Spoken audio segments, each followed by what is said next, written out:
causes of cell injury, the mechanism of cell injury. In mechanism, we have studied the hypoxia, ischemia, ischemic reperfusion injury, the oxidative stress, DNA damage, toxins that can cause cell injury, and endoplasmic reticulum stress. As we know that endoplasmic reticulum is involved in protein synthesis, folding of protein, and also the transport of protein out of the cell.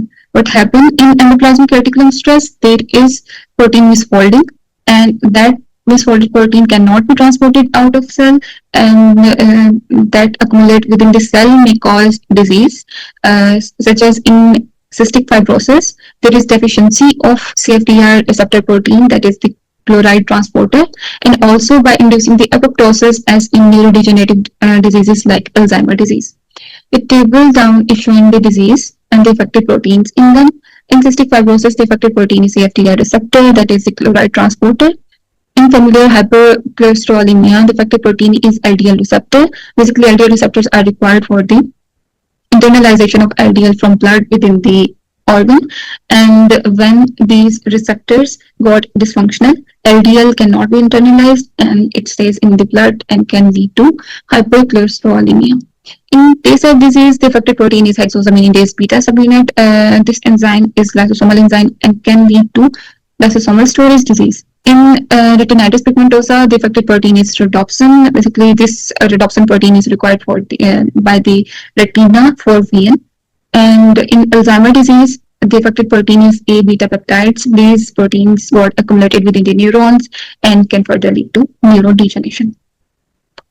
Next, we have types of necrosis. This topic is important from your exam, practical, or ski point of view. Starting with types of necrosis, first one is coagulative necrosis. The etiology of coagulative necrosis is ischemia, and the affected organs are almost all solid organs except CNS, because in brain, the type of necrosis that occur in brain is liquefactive necrosis, and coagulative necrosis is occur in almost all solid organ except brain.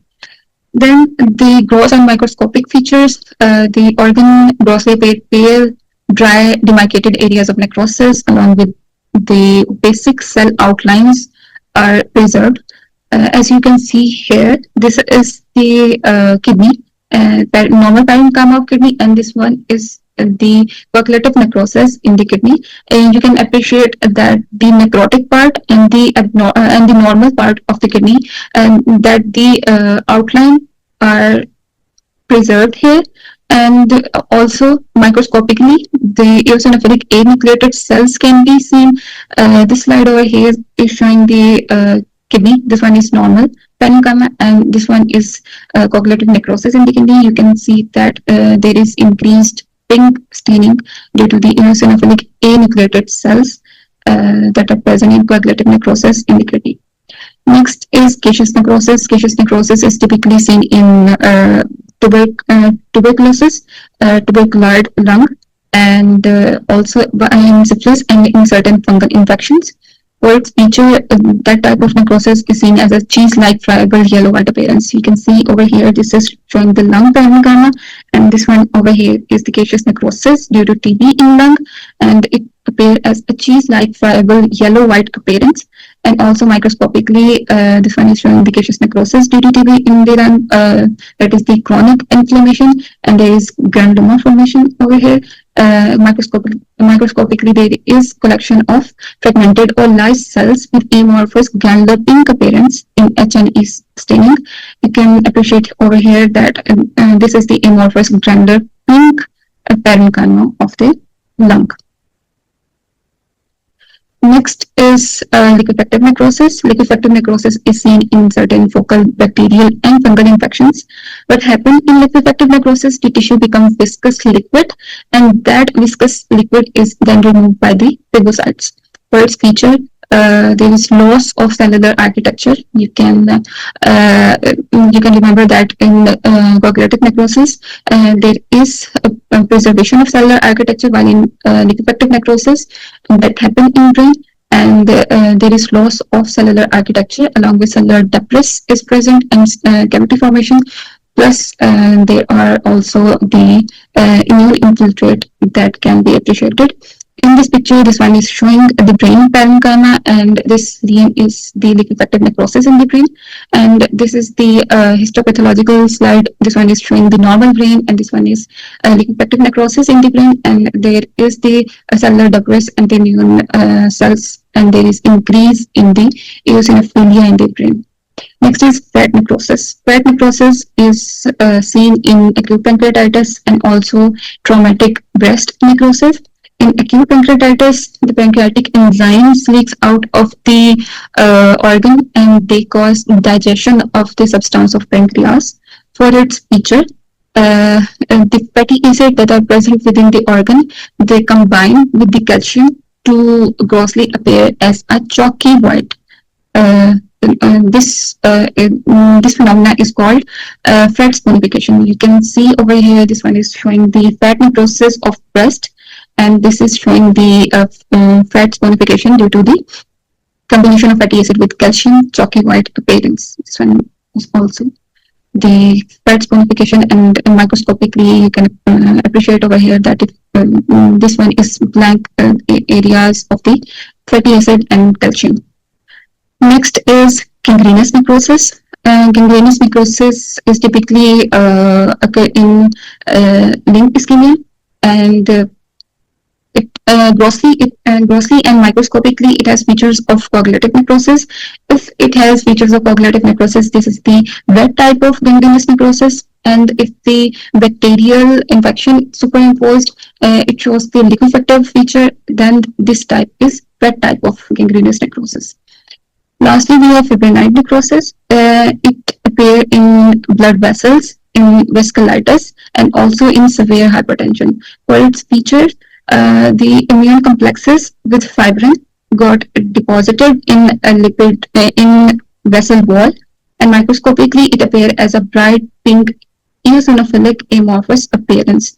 This one is showing the blood vessel, and these are the amorphous bright pink eosinophilic appearance due to the deposition of immune complexes with fibrin within the wall of blood vessel.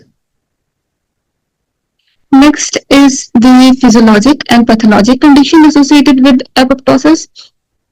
First one is physiologic conditions in which there is embryogenesis.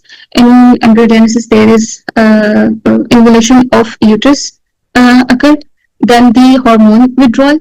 In hormone withdrawal, we have the involution of lactating breast and involution of ovarian follicle, as in menopause. In the elderly women, the ovarian follicles got atrophied or involuted because of the withdrawal of hormones, because of the withdrawal of hormonal effect on them. Then the keeping cell number in steady state, as in colonic crypts. Basically, colon has crypts. Crypts are the pits of cells, and we know that the gut cell undergo the continuous turnover, and that turnover is programmed and is apoptosis. Then the destruction of harmful self-reacting lymphocytes. This destruction occurs in the lymphoid organ, as in spleen and lymph nodes. Then the death of cells having served their purpose, for example, lymphocyte neutrophils that got disrupted post-infection when they have served their function. Next is pathological condition that are associated with apoptosis, in which these are the diverse conditions that drive the apoptosis. For example, DNA damage. DNA damage can be caused by radiation exposure, chemotherapy, or hypoxia. Then the misfolded proteins that could be of genetic or acquired type. Then the infections, for example, in HIV infection, and lastly the pathologic atrophy. These are the pathological conditions that are associated with apoptosis. Then we have the mechanism of apoptosis. We know that mechanism of apoptosis is basically occurred in two pathways. First one is mitochondrial or intrinsic pathway. The second one is death receptor or extrinsic pathway. So in mitochondrial or intrinsic pathway, there are certain triggers. For example, growth factor withdrawal, absent survival signal, protein misfolding, or DNA damage by radiation, toxins, and free radicals. These are all the triggers that then activate the sensors. These are the BH3 only proteins. These sensors then activate the BCL2 family. These are the pro-apoptotic proteins, and these include BAX and BAC protein. These are the family of 20 protein that are present in the cytosol of cell. When the BCL2 family got activated, the BAX or BAC got dimerized to form the channel within the outer membrane of mitochondria.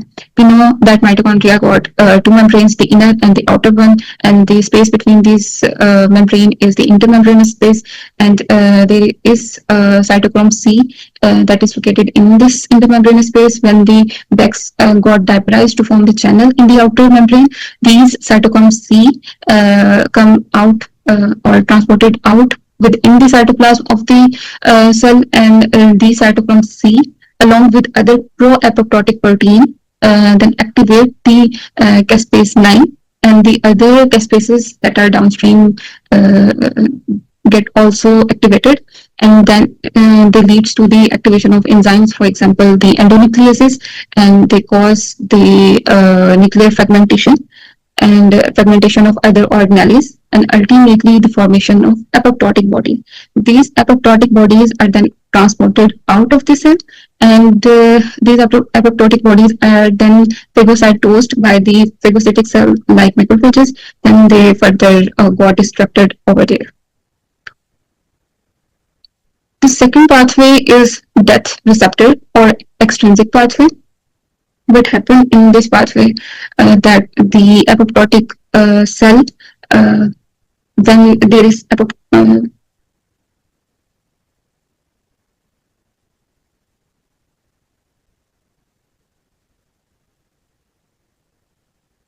so what happened in death receptor pathway, there are certain death receptors that is shown here that expressed on the apoptotic cell surface, and these are the type 1 tumor necrosis factor receptors or FAS, that is CD95 receptor, and when the FAS ligand is got cross-linking or attached to this receptor, there is the activation of FAS binding to the adductor protein that further activate the caspase 8, and further activation of downstream caspases.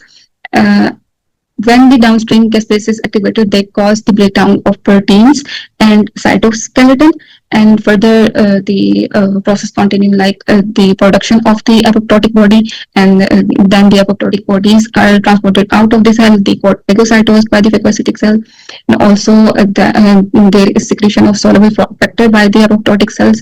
They further stimulate the phagocytic cell, and the cycle continues. Next, we have difference between apoptosis and necrosis. These are the features. This one is the necrosis and apoptosis. What happened in necrosis? The cell size in necrosis got enlarged or the cells swelled up, while in apoptosis the cell size reduced or cell got shrinkage. In necrosis, the nucleus undergo certain changes like the pycnosis, karyorexis, karyolysis. But in apoptosis, the nucleus got fragmentation into the nucleosome-like fragments, and then that fragments transport out of the cell in the form of apoptotic bodies. In necrosis, the plasma membrane got disrupted, while in apoptosis, the plasma membrane stays intact.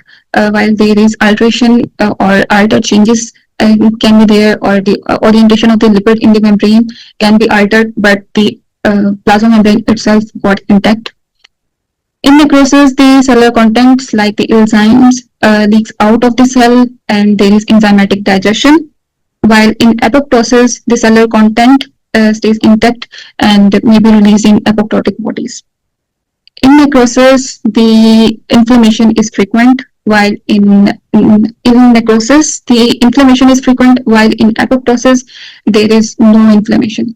Necrosis is always a pathologic, or irreversible cell injury, while the apoptosis can be physiologic and can be pathologic. If it is physiologic, means of eliminating the unwanted cell. If it is pathologic, then that happen after some form of cell injury like DNA and protein damage.